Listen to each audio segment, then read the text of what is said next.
Hello everyone, how are you doing? This is MD Tech here with another quick tutorial. In today's tutorial, I'm going to show you guys how to change your password on your Windows 11 computer.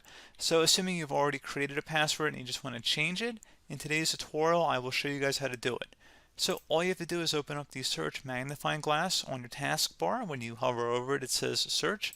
Left click on that and type in password. Best result should go back with change your password. Go ahead and open that up. And then on the right side where it says password, sign in with your account's password. Left click on that and select where it says change.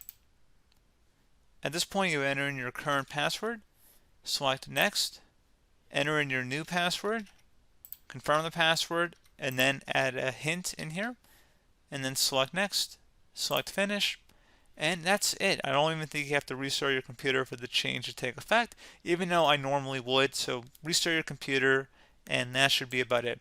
So as always, thank you guys for watching this brief tutorial. Do hope that I was able to help you out, and I do look forward to catching you all in the next tutorial. Goodbye.